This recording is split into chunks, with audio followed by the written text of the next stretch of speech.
बुद्धि को अपना गुलाम बना लो, जीत निश्चित होगी। ऐसा गौतम बुद्ध ने कई सालों पहले अपने शिष्यों को क्यों कहा था? इसके पीछे का रहस्य क्या है? तो इसके बारे में ही हम आज के इस वीडियो में कहानी के माध्यम से जानेंगे। तो उस कहानी की शुरुआत करते हैं। दोस्तों, क्या आप जैसा बनना चाहते हैं वैसा नहीं बन पा रहे हैं, या जो आप चाहते हैं अगर वो नहीं हो रहा है, तो आज की यह कहानी आपके लिए ही है। दोस्तों, इस कहानी को ध्यान से अंत तक जरूर सुनिए। दोस्तों, अगर आप इस कहानी को अंत तक ध्यान से पढ़ते हैं तो आपको इस कहानी से कुछ ऐसा सीखने को मिलने वाला है जो आपको आपकी जिंदगी में बहुत काम आने वाला है। आप गौतम बुद्ध के जीवन की इस कहानी को अंत तक ध्यान से जरूर सुनिए। दोस्तों, इस कहानी को सिर्फ समझिएगा मत, बल्कि इस कहानी को अपने भीतर उतर जाने दीजिए। तो बिना समय को गंवाएं, चलिए कहानी की शुरुआत करते हैं। गौतम बुद्ध के जीवन की शिक्षाप्रद कहानी जो आपका जीवन बदल देंगी। दोस्तों, एक बार गौतम बुद्ध को एक सभा में भाषण करना था, और जब सभा का समय हुआ तब बुद्ध वहां आए और बिना कुछ बोले ही वहां से चले गए। तकरीबन 100 से भी ज्यादा लोग बुद्ध का उस सभा में इंतजार कर रहे थे, और बुद्ध के इस तरह के व्यवहार को देखकर सभी लोग बेहद चौंके, लेकिन किसी ने भी बुद्ध से कोई भी प्रश्न नहीं किया। दोस्तों, अगले दिन फिर से सभा का आयोजन हुआ, और दूसरे दिन सभा में लोगों की संख्या तकरीबन घट गई। इस बार तकरीबन 80 लोग सभा में बैठे हुए थे। बुद्ध सभा में आए, लेकिन इस बार भी बुद्ध ने वही किया, यानी बुद्ध इस बार भी आए और बिना कुछ बोले ही वहां से चले गए। लोग दोबारा से चौंके, लेकिन किसी ने भी बुद्ध से कोई प्रश्न नहीं किया। अगले दिन सभा का आयोजन फिर से किया, लेकिन इस बार सभा में लोगों की संख्या और घट गई। इस बार सभा में केवल 50 लोग ही आए हुए थे। बुद्ध सभा में फिर से आए और उन्होंने इधर उधर देखा और बिना कुछ बोले ही सभा से चले गए। उसके बाद कुछ लोग क्रोधित भी हुए, क्योंकि लोगों ने अपना काम छोड़ कर आए हुए थे, लेकिन किसी ने भी बुद्ध से कोई प्रश्न नहीं किया। अगले दिन फिर से सभा का आयोजन हुआ। दोस्तों, आप लोग जो इस कहानी को देख रहे हैं, आप में से भी कुछ लोग मन ही मन ये कह रहे होंगे कि अरे कितनी बार सभा का आयोजन होगा। और आप लोगों को भी इस कहानी को पढ़ते वक्त इरिटेशन होना शुरू हुआ, और जिन जिन लोगों को भी अभी इरिटेशन होनी शुरू हुआ है, उन लोगों को तो यह कहानी बड़े ध्यान से देखकर समझनी चाहिए, क्योंकि यह कहानी आपके लिए ही है। अगले दिन फिर से सभा का आयोजन हुआ, लेकिन इस बार सभा की संख्या और ज्यादा घट गई थी, यानी इस बार सभा में सिर्फ 30 लोग ही थे। फिर उसके बाद बुद्ध सभा में आए, मुस्कुराए, और फिर से बुद्ध ने वही किया, यानी बिना कुछ बोले ही वहां से चले गए। इस बार भी लोग बहुत क्रोधित हुए, और इस बार लोगों ने पीछे से कुछ कहा भी और बड़बड़ाए भी, लेकिन बुद्ध ने उनके किसी भी प्रश्न का उत्तर नहीं दिया।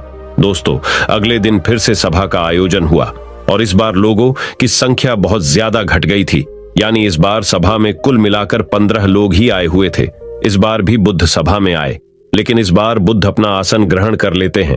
फिर बुद्ध बोले, और बुद्ध ने उन 15 लोगों को उपदेश दिया, और वे 15 लोग ही बुद्ध के भिक्षु बन गए, और आगे चलकर उन 15 लोगों ने ही बुद्ध के ज्ञान को अलग अलग दिशाओं में फैला दिया। फिर एक दिन बुद्ध से किसी ने पूछा कि बुद्ध, आप कई दिनों तक बिना बोले ही सभा से क्यों चले जाते थे? फिर बुद्ध कहते हैं कि मैं उन लोगों को खोज रहा था जो लायक थे, यानी कि पहले दिन 100 से भी ज्यादा लोग आए हुए थे, उसमें से ज्यादातर लोग सिर्फ आए हुए थे। उन्हें मेरे उपदेश से कोई भी मतलब नहीं था, वे बस आ गए थे, और उसमें से ज्यादातर लोग सिर्फ देखने और सुनने आए हुए थे कि सभा में क्या होता है।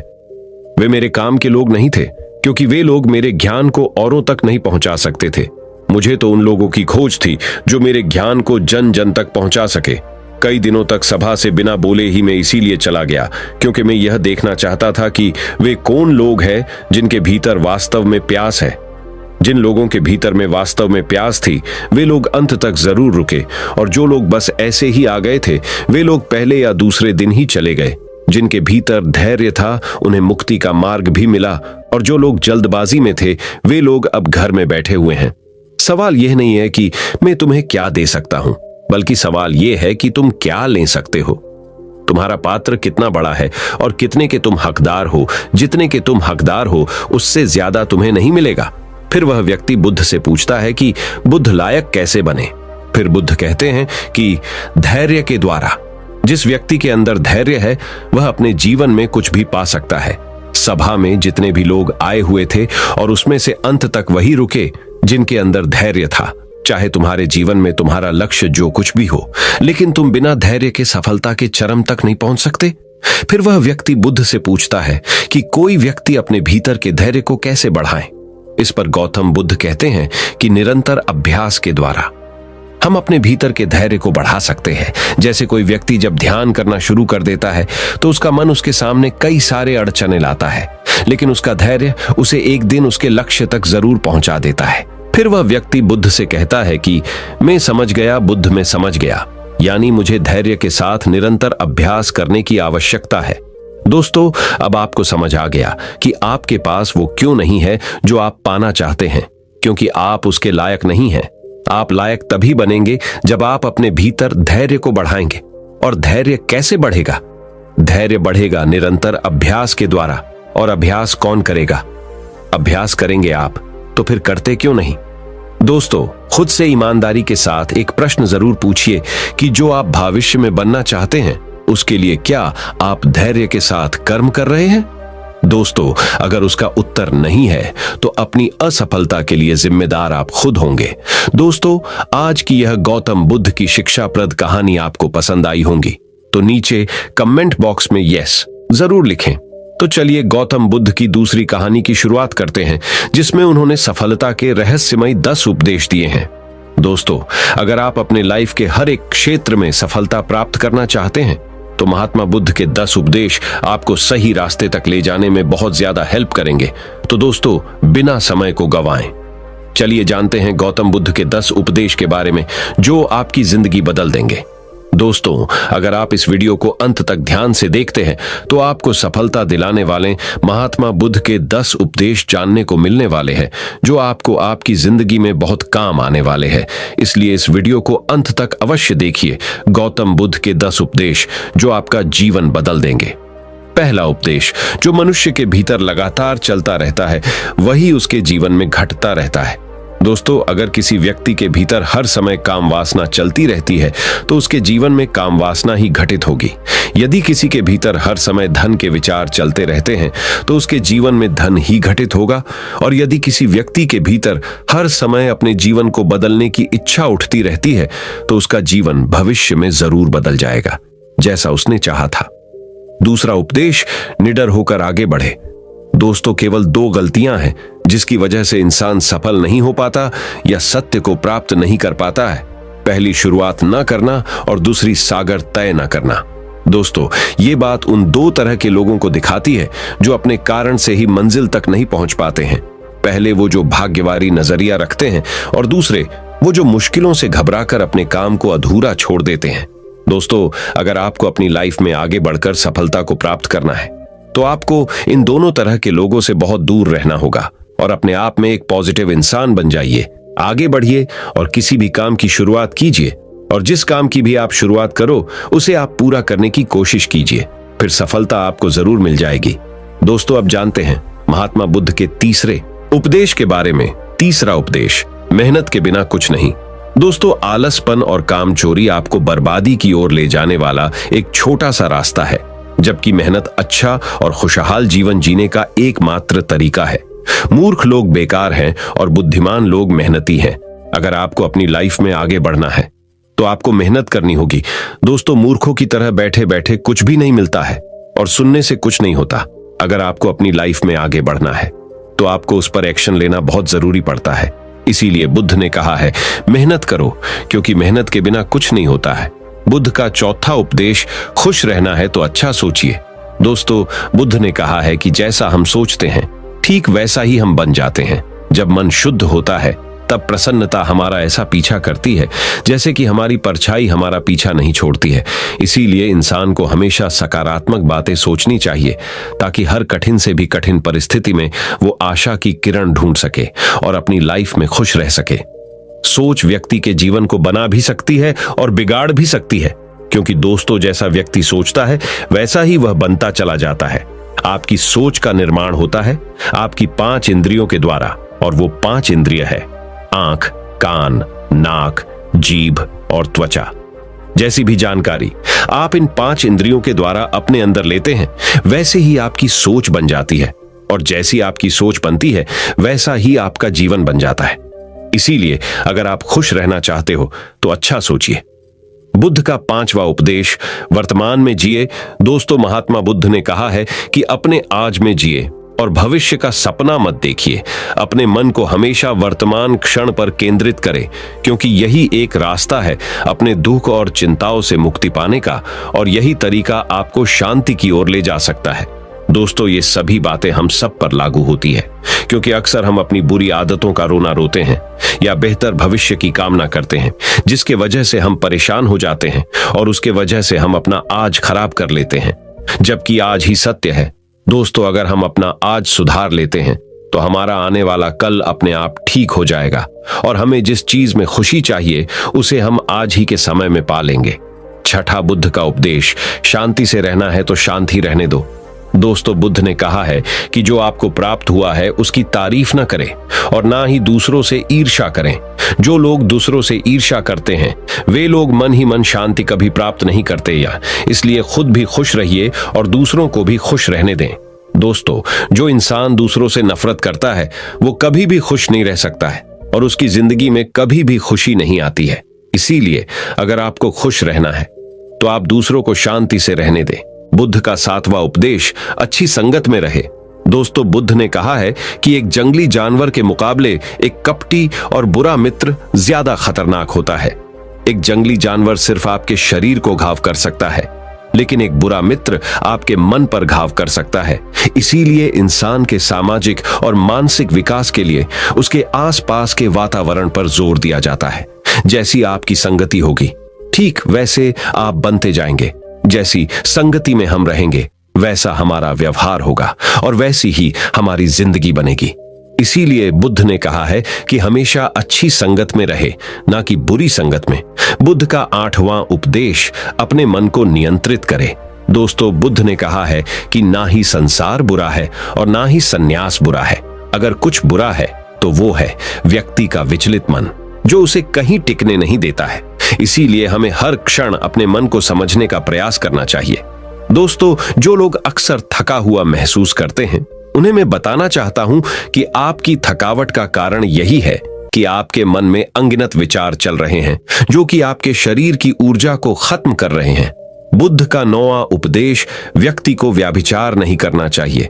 दोस्तों, बुद्ध ने कहा है कि व्यक्ति को व्याभिचार नहीं करना चाहिए, क्योंकि व्याभिचार व्यक्ति को उसकी ही नजरों में छोटा बनाता है और छोटा व्यक्ति कभी भी कुछ बड़ा हासिल नहीं कर सकता। बुद्ध का 10वां उपदेश, क्रोध अग्नि के समान है।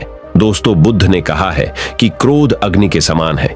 व्यक्ति उसे बुझाना तो चाहता है, लेकिन वह उसमें सूखी लकड़ियां डालता है, जिसके कारण वह बुझने के बजाय और भी ज्यादा बढ़ता है।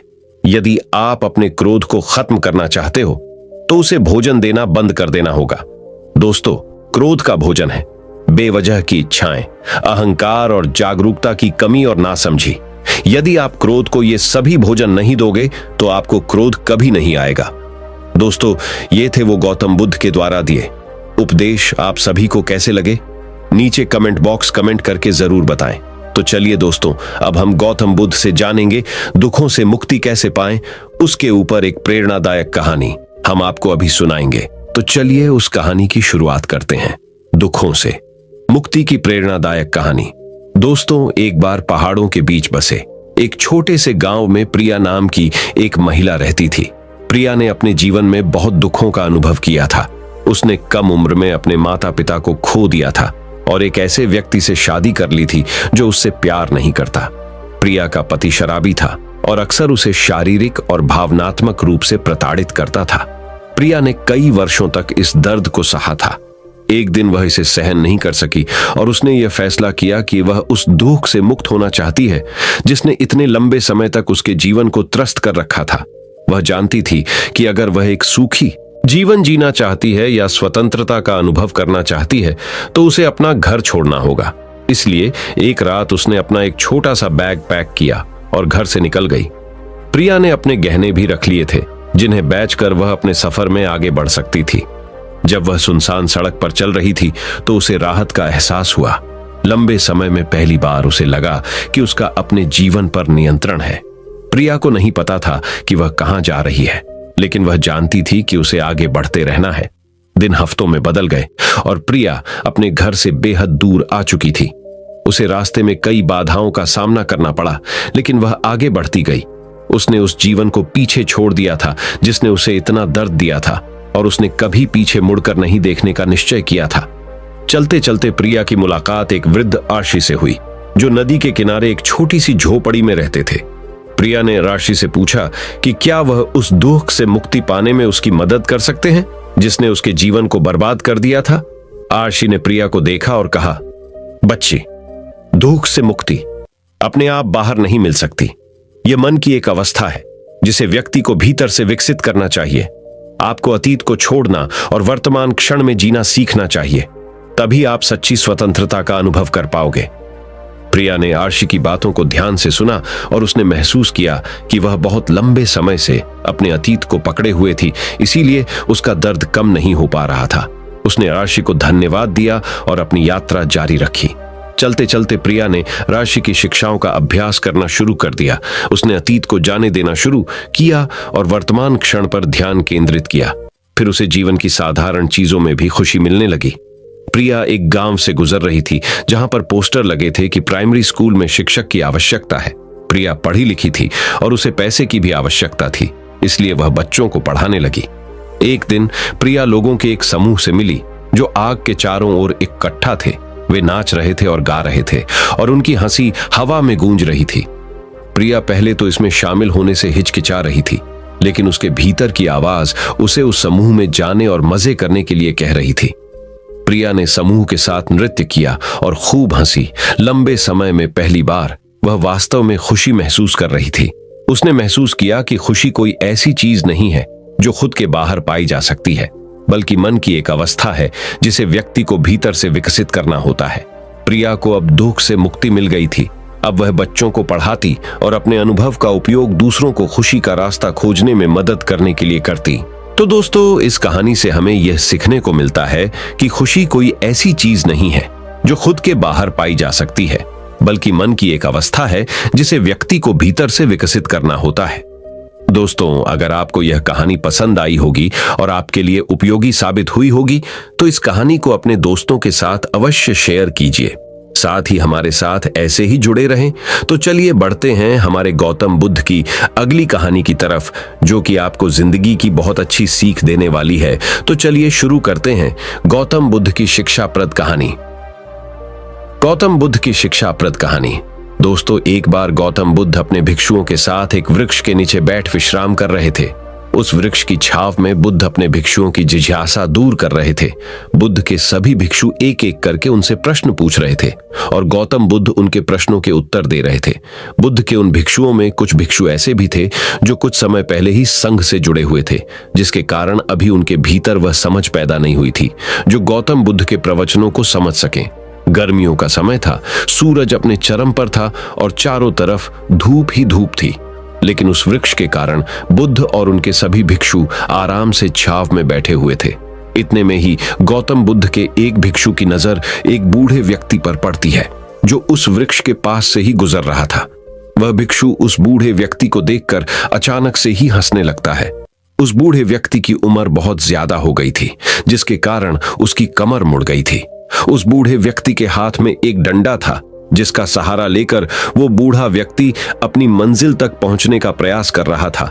उस बूढ़े व्यक्ति का शरीर केवल हड्डियों का ढांचा मात्र अपने भिक्षु को हंसते हुए देख बुद्ध उससे कहते हैं कि मेरे प्रिय भिक्षुओं, कृपा कर हंसो मत, क्योंकि जिस व्यक्ति को देखकर तुम अभी हंस रहे हो वो कोई साधारण व्यक्ति नहीं है, बल्कि वह व्यक्ति इसी क्षण तुम्हारे जीवन को रूपांतरित करने की क्षमता रखता है जो आज तक मैं तुम्हें सिखा नहीं पाया। वह यह बूढ़ा व्यक्ति तुम्हें सिखा रहा है। इसके द्वारा दी गई सीख को बेकार न करो। बुद्ध की यह बात सुनकर वह भिक्षु बुद्ध से कहता है कि मुझे क्षमा करे बुद्ध, पर मुझे यह समझ नहीं आ रहा है कि जो एक बूढ़ा व्यक्ति जो खुद अपने शरीर और अपनी बीमारियों से लाचार है, वो मुझे क्या सिखा सकता है। फिर बुद्ध उस भिक्षु से कहते हैं कि ये बूढ़ा व्यक्ति तुम्हें तुम्हारा भविष्य दिखा रहा है। जिस बुढ़ापे को और लाचारी को देखकर तुम अभी हंस रहे हो, वो बुढ़ापा और लाचारी तुम्हारे जीवन में भी आने वाली है।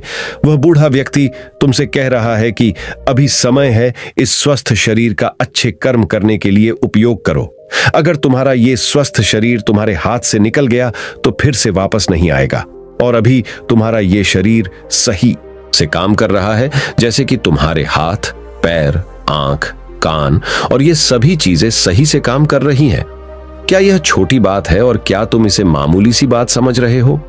यह घटना कोई साधारण घटना नहीं थी जो अभी तुम्हारे साथ घटी, और यह घटना तुम्हारे जीवन को बदलने की क्षमता रखती है। ठीक इसी तरह की घटना ने मेरा जीवन बदला था, और इस तरह की घटना के कारण ही मैं आज बुद्ध हूं।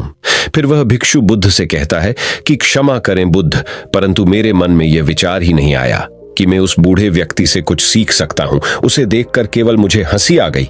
ऐसा इसीलिए हुआ क्योंकि तुम्हें अपने भीतर कहीं ना कहीं लगता है कि जिस स्थिति में आज वो बूढ़ा व्यक्ति है, उस स्थिति में तुम कभी नहीं आओगे, जिस बुढ़ापे का और लाचारी का सामना आज वो बूढ़ा व्यक्ति कर रहा है। तुम्हें लगता है कि उसका सामना तुम कभी नहीं करोगे, इसीलिए तुम उस बूढ़े व्यक्ति को देखकर हंस पाए। तुमने सच्चाई को नजरअंदाज कर दिया। अगर तुम सच्चाई को देख लेते तो चाहकर भी अपने आंखों के आंसुओं को नहीं रोक पाते, परंतु तुमने सत्य को अनदेखा कर दिया और तुम बहुत बड़ी संभावना से चूक गए। बुद्ध की ये बात सुन वो भिक्षु बुद्ध से क्षमा मांगता है और ये निश्चय करता है कि वह अपने स्वास्थ्य का उपयोग अपने अहंकार को बढ़ाने में नहीं, बल्कि परम सत्य को पाने में करेगा। दोस्तों, जो लोग इस कहानी को पढ़ रहे हैं, हो सकता है कि आप बड़ी बड़ी समस्याओं में हो, या हो सकता है कि आप परेशानियों में हो, लेकिन फिर भी एक बात को हमेशा ध्यान में रखना है कि जब तक आपका स्वास्थ्य ठीक है, तब तक आप किसी भी बड़ी से बड़ी समस्या से बाहर आ सकते हैं। दोस्तों, इसीलिए बुद्ध ने कहा है कि हमारा स्वास्थ्य हमारा सबसे बड़ा उपहार है जो हमें इस सृष्टि से मिला हुआ है, इसीलिए इसका उपयोग सही से करें। दोस्तों, आपको यह गौतम बुद्ध की शिक्षाप्रद कहानी कैसी लगी? कृपया हमें नीचे कमेंट बॉक्स में कमेंट करके जरूर बताएं, और आपको यह कहानी पसंद आई होगी तो अपने दोस्तों के साथ इसे अवश्य शेयर कीजिए।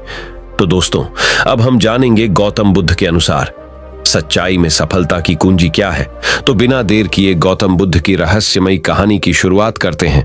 हर व्यक्ति अपने जीवन में कुछ पाना चाहता है, कुछ बनना चाहता है, लेकिन कुछ % लोग ही अपने उस सपने को पूरा कर पाते हैं जो वे हर वक्त देखते रहते हैं। इसके पीछे क्या कारण है? क्या आप जानना चाहते हैं? अगर हां, तो यह कहानी आपके लिए ही है।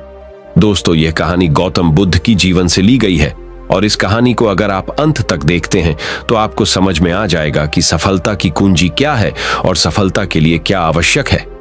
तो चलिए कहानी की शुरुआत करते हैं।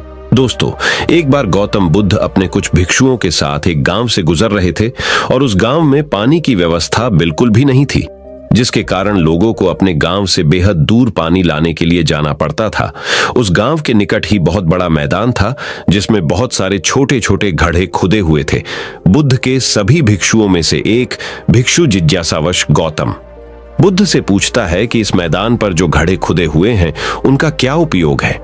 अपने भिक्षु का प्रश्न सुनकर बुद्ध मुस्कुराते हैं और कहते हैं कि मेरे प्रिय भिक्षु, इस गांव में पानी की बड़ी समस्या है, और इसीलिए इस गांव के लोगों ने पानी की खोज में ये छोटे छोटे गड्ढे खोदे हुए हैं। सुनते ही वह बौद्ध भिक्षु दौड़कर वहां पर चला जाता है और उन गड्ढों में पानी खोजने लगता है, परंतु उस बौद्ध भिक्षु को उन गड्ढों में एक पानी की बूंद भी नहीं मिलती। उसके बाद वो गौतम बुद्ध के पास वापस आकर पूछता है कि बुद्ध, इन गड्ढों में तो पानी है ही नहीं। उसके बाद गौतम बुद्ध मुस्कुराते हैं और अपने भिक्षु से कहते हैं कि प्रिय भिक्षु, क्या तुम्हें वहां दूर लोगों की जाती भीड़ दिख रही है? इस पर बौद्ध भिक्षु कहता है कि हाँ बुद्ध, मैं देख सकता हूं। इसके बाद बुद्ध कहते हैं कि वे सभी लोग इस गांव से बहुत दूर एक नदी है, वहां पर से पानी लेने के लिए जा रहे हैं। उसके बाद बुद्ध का भिक्षु बुद्ध से पूछता है कि बुद्ध, क्या इस गांव के आसपास के जमीन में पानी बिल्कुल भी नहीं है? इस पर बुद्ध कहते हैं कि पानी तो है, लेकिन इस गांव में ऐसा कोई नहीं है कि उस पानी तक पहुंच सके। इसके बाद बौद्ध भिक्षु कहता है कि मैं कुछ समझा नहीं बुद्ध। इसके बाद गौतम बुद्ध कहते हैं कि क्या तुम इस मैदान पर खुदे हुए गड्ढे देख रहे हो? इस मैदान पर खुदे हुए ये सभी घड़े पानी की खोज में खुदे हुए हैं, लेकिन एक भी गड्ढे से पानी प्राप्त नहीं हुआ है। जानते हो क्यों? क्योंकि परिश्रम तो किया गया, लेकिन सही दिशा में नहीं किया गया है।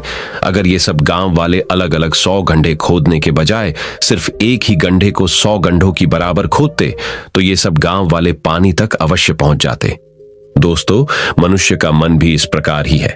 वह एक ही समय में 100 दिशाओं में भागता है, अगर मनुष्य अपने मन को एक ही दिशा में लगाए तो वह अपने लक्ष्य तक जरूर पहुंचेगा, परंतु बहुत ही कम लोग इस बात को समझ पाते हैं। कुल मिलाकर सफलता की कुंजी क्या है? दोस्तों, आपकी असफलता का कारण आपका मन ही है और आपके मन का 100 अलग अलग दिशाओं में भागना, और आपको इसे किसी एक दिशा में केंद्रित ना कर पाना है। जब तक आपका मन पूरी एकाग्रता के साथ किसी एक दिशा में नहीं चलेगा, तब तक आप अपनी मंजिल तक नहीं पहुंच सकते हैं और तब तक आप सफल नहीं हो सकते, चाहे आप कितना भी प्रयास क्यों न कर लें। इसीलिए कोई व्यक्ति अगर अपने लक्ष्य को हासिल करना चाहता है तो उसे अपने मन को एक ही दिशा में लगाना चाहिए, क्योंकि कठिन परिश्रम करना बेकार है यदि उसे सही दिशा में नहीं किया जाए। तो दोस्तों, आज आपने सफलता की कुंजी क्या है? कहानी के जरिए यह सीखा कि कठिन परिश्रम करना बेकार है यदि उसे सही दिशा में नहीं किया जाए। तो दोस्तों, चलिए बढ़ते हैं हमारे आखिरी कहानी की तरफ, जो कहानी है भाग्य के ऊपर, कि भाग्य का लिखा कभी नहीं मिटता। इस विषय पर हम गौतम बुद्ध की एक रहस्यमयी कहानी आपको सुनाएंगे। किसी गांव में एक बहुत ही ज्ञानी पंडित रहता था। एक दिन वह अपने बचपन के दोस्त से मिलने के लिए दूसरे गांव में जा रहा था। उसका वह दोस्त बचपन से ही गूंगा और एक पैर से अपाहिज था। उस पंडित के गांव से उसके दोस्त का घर काफी दूर था। वहां जाने के लिए बीच बीच में कई सारे छोटे छोटे गांव पड़ते थे। पंडित रास्ते में अपनी धुन में चला जा रहा था। चलते चलते उसकी मुलाकात एक व्यक्ति से होती है। वह भी पंडित के साथ चलने लगता है। उस आदमी को देखकर पंडित बहुत खुश हो जाता है। उसने सोचा, चलो अच्छा हुआ, साथ साथ चलने से उसका सफर आसानी से कट जाएगा। बात की शुरुआत करने के लिए उस पंडित ने उस व्यक्ति से उसका नाम पूछा तो उसने अपना नाम धर्मराज बताया। पंडित को यह नाम कुछ अजीब सा लगा, लेकिन उसने नाम के विषय में कुछ और पूछना उचित नहीं समझा। दोनों धीरे धीरे साथ में चल रहे थे। तभी रास्ते में एक गांव आता है। गांव का प्रवेश द्वार आते ही धर्मराज ने पंडित से कहा, तुम आगे चलो, मुझे इस गांव में एक काम है, मैं तुमसे आगे मिलता हूं। पंडित ने कहा, ठीक है। वह आगे के रास्ते पे चला जाता है। कुछ देर बाद उस गांव में खबर फैली कि एक व्यक्ति को सांड ने अपनी सींग में फंसाकर मार दिया है। जैसे ही सांड ने उस व्यक्ति को मारा, ठीक कुछ ही देर में धर्मराज पंडित के पास आ गया। फिर दोनों चलना शुरू कर देते हैं और चलते चलते एक दूसरे गांव के द्वार पर पहुंच जाते हैं। उस गांव के बाहर एक बड़ा और विशाल मंदिर बना हुआ था। वहां पर आराम करने की सुविधा काफी बढ़िया लग रही थी। पंडित के दोस्त का घर अभी वहां से बहुत दूर था और रात भी होने वाली थी। तो पंडित ने धर्मराज से कहा, रात होने वाली है, पूरे दिन चलते चलते थक भी चुके हैं और भूख भी लग रही है, तो यहाँ पर भोजन करके यहीं पर हम विश्राम कर लेते हैं, फिर सुबह के समय आराम से आगे की यात्रा जारी करेंगे। धर्मराज ने कहा, ठीक है, मुझे इस गांव में किसी को कुछ जरूरी सामान देने जाना है, तुम भोजन करके आराम करो, मैं बाद में आकर भोजन कर लूंगा। इतना कहकर वह वहां से चला जाता है। लेकिन उसके जाते ही कुछ ही देर बाद धुआं उठता हुआ दिखाई देता है और देखते ही देखते पूरे गांव में आग लग जाती है। पंडित ने हैरानी से सोचा कि यह धर्मराज जहां भी जाता है वहां कोई ना कोई अनहोनी जरूर हो जाती है, कुछ तो गड़बड़ है इस व्यक्ति में। लेकिन पंडित ने रात्रि में धर्मराज से कुछ भी पूछना उचित नहीं समझा। सुबह होते ही दोनों फिर से अपनी यात्रा शुरू कर देते हैं। कुछ देर चलने के बाद रास्ते में फिर से एक गांव आता है। धर्मराज ने फिर पंडित से कहा, आप आगे चलिए, मुझे इस गांव में अपने मित्र से मिलने जाना है, मैं अपने दोस्त से मिलने के बाद आगे रास्ते में मिलूंगा। यह कहकर धर्मराज वहां से चला गया। लेकिन पंडित इस बार आगे नहीं गया। वहीं खड़ा होकर धर्मराज को देखता रहा कि वह कहां जा रहा है और क्या करता है। तभी थोड़ी देर बाद लोगों की आवाज सुनाई देने लगी कि एक व्यक्ति को सांप ने काट लिया है और उसकी मृत्यु हो गई है। ठीक उसी समय धर्मराज फिर पंडित के पास पहुंच गया। लेकिन इस बार पंडित से रहा नहीं गया और उसने धर्मराज से पूछ ही लिया कि तुम जिस भी गांव में जाते हो वहां कोई ना कोई अनहोनी जरूर हो जाती है, क्या तुम मुझे बता सकते हो ये ऐसा क्यों हो रहा है? धर्मराज ने कहा, पंडित जी, आप तो मुझे बहुत ज्ञानी मालूम पड़े थे, इसीलिए मैं आपके साथ चलने लगा था, क्योंकि ज्ञानियों का साथ बहुत अच्छा होता है, परंतु आप अभी तक समझ नहीं पाए कि मैं कौन हूं। पंडित ने कहा, मैं समझ गया हूं, लेकिन मुझे कुछ शंका है। अगर आप ही अपना उपयुक्त परिचय दे दें तो मेरे लिए आसानी होगी। तब धर्मराज ने जवाब दिया कि मैं यमदूत हूं और यमराज की आज्ञा से उन लोगों के प्राण हरण करता हूं जिनकी उम्र पूरी हो चुकी है। हालांकि पंडित को पहले से ही इस बात की आशंका थी, फिर भी धर्मराज के मुंह से ये बातें सुनकर वह घबरा गया। लेकिन वह हिम्मत करके पूछता है कि अगर तुम सच में यमदूत हो तो मुझे बताओ, अगली मृत्यु किसकी है? धर्मराज ने जवाब दिया, अगली मृत्यु तुम्हारे उसी मित्र की है जिससे तुम मिलने जा रहे हो, और उसकी मृत्यु का कारण भी तुम ही बनोगे। ये बात सुनकर पंडित सहम गया और सोच में पड़ गया कि अगर सच में यह धर्मराज यमदूत हुआ तो उसकी बात भी सच होगी और उसके कारण मेरे बचपन के सबसे अच्छे मित्र की मृत्यु हो जाएगी। तो सबसे अच्छा तो यही होगा कि मैं अपने मित्र से मिलने ही ना जाऊं, कम से कम मैं उसकी मृत्यु का कारण तो नहीं बनूंगा। धर्मराज ने मुस्कुराते हुए कहा, तुम जो सोच रहे हो वो सब मुझे पता है, मगर तुम्हारे अपने मित्र से मिलने ना जाने से नियति नहीं बदल जाएगी। तुम्हारे मित्र की मृत्यु तो निश्चित है और वह अगले कुछ ही पलों में घटित होने वाली है। महाकाल के मुंह से ऐसी बातें सुनकर पंडित को झटका लगा, क्योंकि महाकाल ने पंडित के मन की बातें पढ़ ली थी, जो कि एक सामान्य व्यक्ति के लिए संभव नहीं है। अब पंडित को विश्वास हो गया कि यह धर्मराज सचमुच में यमदूत ही है। जब पंडित को यह पूर्ण विश्वास हो गया कि धर्मराज जी यमदूत है, तो वह घबरा गया। वह अपने मित्र की मृत्यु का कारण नहीं बनना चाहता था, इसलिए वह पलटकर अपने गांव की तरफ वापस जाने लगा। लेकिन जैसे ही पंडित वापस जाने के लिए मुड़ा, उसने देखा कि उसका मित्र तेजी से उसकी तरफ चला आ रहा है, जो कि पंडित को देखकर अत्यंत प्रसन्न दिखाई पड़ रही थी। अपने मित्र के आने की गति को देखकर पंडित को ऐसा लगा कि जैसे उसका मित्र काफी देर से उसका ही पीछा कर रहा है, लेकिन वह बचपन से ही गूंगा था और एक पैर से लंगड़ा भी था, इसलिए ना तो वह पंडित को आवाज देकर रोक पाया था और ना ही उस तक पहुंच पा रहा था। लेकिन जैसे ही वह पंडित के पास पहुंचा, अचानक ही जमीन पर गिर पड़ा और उसकी मृत्यु हो गई। पंडित हक्का बक्का होकर धर्मराज की ओर देखने लगा, जैसे कि वह पूछना चाह रहा हो कि आखिर क्या हुआ। धर्मराज पंडित के मन में उठ रहे प्रश्नों को समझ गया और बोला, तुम्हारे मित्र ने पिछले गांव में ही तुम्हें देख लिया था और मैं वहीं से ही तुम्हारा पीछा कर रहा था, लेकिन गूंगा और लंगड़ा होने की वजह से वह तुम तक नहीं पहुंच पाया। उसने अपनी पूरी ताकत लगाकर तुम तक पहुंचने का प्रयास किया, लेकिन बुढ़ापे में बचपन जैसी ताकत नहीं होती, इसलिए हार्ट अटैक होने के कारण उसकी मृत्यु हो गई। क्योंकि वह तुमसे मिलने के लिए अपनी सीमाओं को तोड़कर तुम्हारे पीछे भाग रहा था, इसलिए अपने मित्र की मृत्यु का कारण भी तुम ही कहलाओगे। अब पंडित को पूर्णतः विश्वास हो गया था कि धर्मराज एक यमदूत है और उसका कार्य जीवों के प्राण हरना है। लेकिन पंडित एक ज्ञानी व्यक्ति था, वह यह भी जानता था कि मृत्यु पर किसी का वश नहीं है, सबको एक न एक दिन मरना ही है। यही सोचकर उसने अपने आप को संभाल लिया। लेकिन अचानक ही पंडित के मन में अपनी मृत्यु के बारे में जानने की इच्छा हुई, इसलिए उसने धर्मराज से पूछा कि जब मृत्यु मेरे दोस्त की होनी थी तो तुम शुरू से ही मेरे साथ क्यों चल रहे थे? यह प्रश्न सुनकर धर्मराज जोर से हंसा और बोला, मैं तो हर पल हर क्षण सभी के साथ चलता हूं, किंतु लोग पहचान नहीं पाते, क्योंकि लोगों के पास अपनी समस्याओं के अलावा किसी और व्यक्ति, वस्तु या घटना के बारे में सोचने, समझने या उसे देखने का समय ही नहीं होता। पंडित ने कहा, तो क्या तुम ये बता सकते हो कि मेरी मृत्यु कब, कहां और कैसे होगी? महाकाल ने कहा, हालांकि किसी भी सामान्य जीव के लिए अपनी मृत्यु के बारे में जानना ठीक नहीं है, क्योंकि कोई भी जीव हो वो अपनी मृत्यु के बारे में जानकर बहुत दुखी हो जाता है। हालांकि तुम ज्ञानी व्यक्ति मालूम पड़ते हो और तुमने जिस तरीके से अपने मित्र की मृत्यु को सहन कर लिया है, उसे देखकर लगता है कि तुम अपनी मृत्यु के बारे में जानकर भी दुखी नहीं होगे। तो तुम्हारी मृत्यु आज से ठीक 6 महीने बाद आज ही के दिन किसी दूसरे राज्य में फांसी लगने से होगी, और सबसे हैरानी की बात तो ये होगी कि तुम स्वयं ही खुशी से उस फांसी को स्वीकार कर लोगे।